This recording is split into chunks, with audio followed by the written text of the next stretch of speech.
Hello everyone, class 6. Hope you all are good.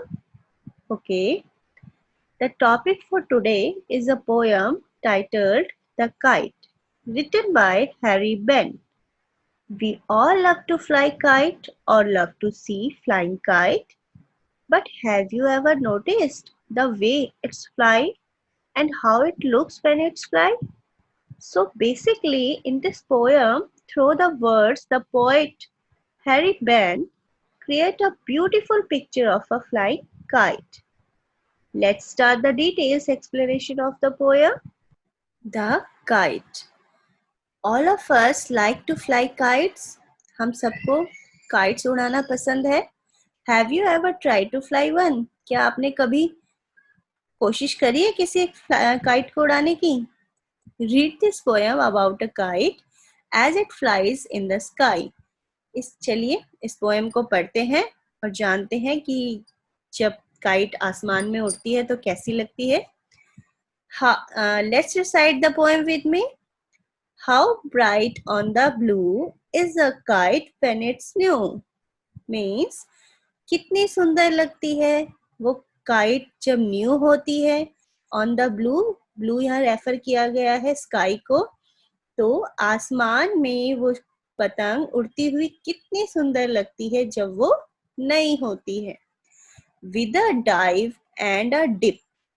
ठीक है, वो डाइव मारती है यानी कि गोता खाती है, एंड अ डिप और थोड़ा सा झुकती हुई, ऊपर नीचे होती हुई, डिप मारती हुई. इट स्नैप्स इट्स टेल, ये अपनी टेल को फड़फड़ाती है, हिलाती है. तो कितनी प्यारी लगती है. Then shore like a ship with only a sail. ठीक है, ये राइम बन रहा है टेल एंड सेल. देखिए राइमिंग वर्ड्स हैं. फिर से पढ़ते हैं. Recite with me. With a dive and a dip, it snap its tail, then shows like a ship with only a sail. तो इसमें then show like a ship it means है कि एकदम शिप की तरह जो हमारी काइट है वो शिप की तरह आगे बढ़ती है. जैसे शिप आगे बढ़ती है, हमारी काइट भी ऊपर आसमान की तरह एकदम से ऊपर जाती हुई, आगे बढ़ती हुई कैसी लगती है? जैसे विद ओनली अ सेल. एक सेल, एक पहले एक शिप होती थी जिसमें एक ट्रायंगल शेप में कपड़ा लगा हुआ रहता था, उसे हिंदी में पाल कहते हैं.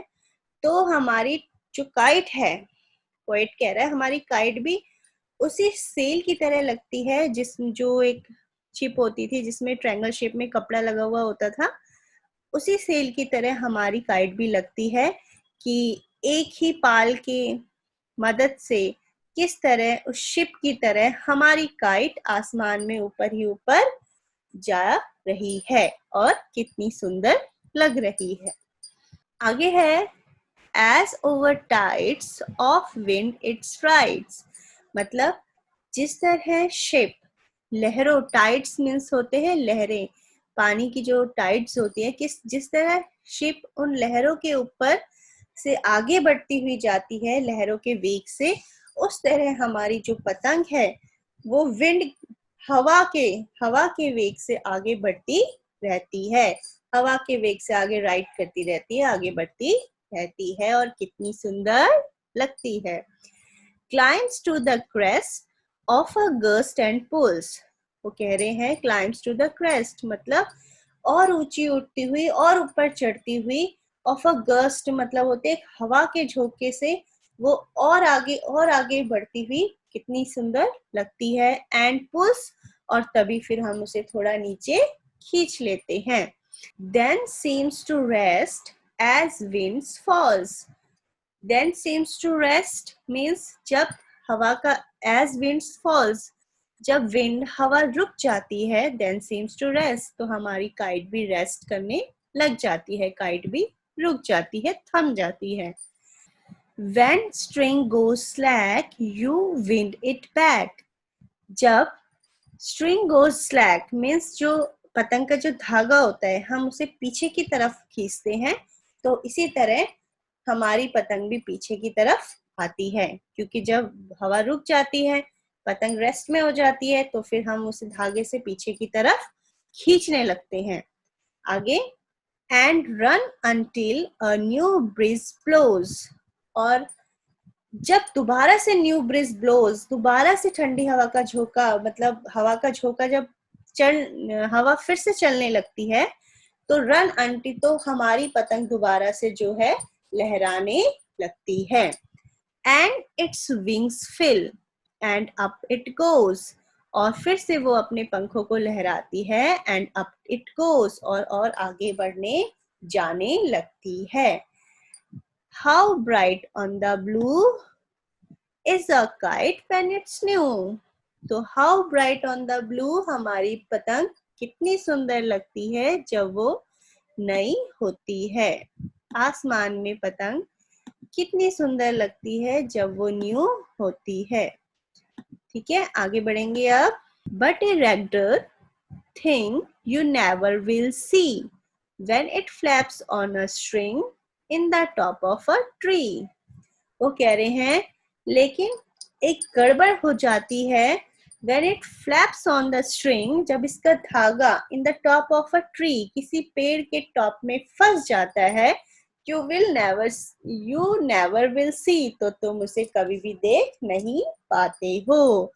तो उन्होंने पतंग को उड़ाने, पोइट ने पतंग को उड़ाने का पूरा डिस्क्रिप्शन इसमें दिया हुआ है कि जब पतंग उड़ती है तो कैसे लगती है, जब हवा रुक जाती है तो कैसी लगती है, और कभी अगर हमारा पतंग का धागा किसी पेड़ में अटक जाता है तो फिर हम उसे कभी देख नहीं पाते हैं।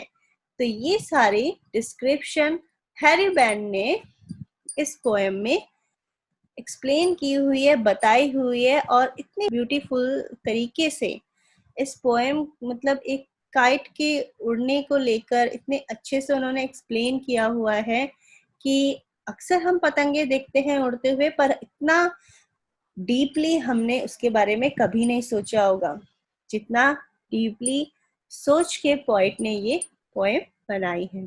ठीक है, तो आप इस पोएम को अच्छे से समझेंगे। इसके पोएट का नेम हैरी बैन, इसको लर्न रखेंगे, क्योंकि जब भी हमारी क्वेश्चंस में, एग्जाम्स में कंप्रेंशन आती है, पोएम आती है, तो उसमें who is the poet of the poem, ये क्वेश्चन जरूर होता है, तो ये आपको जरूर लर्न करना है। Okay, then good bye, take care, bye bye.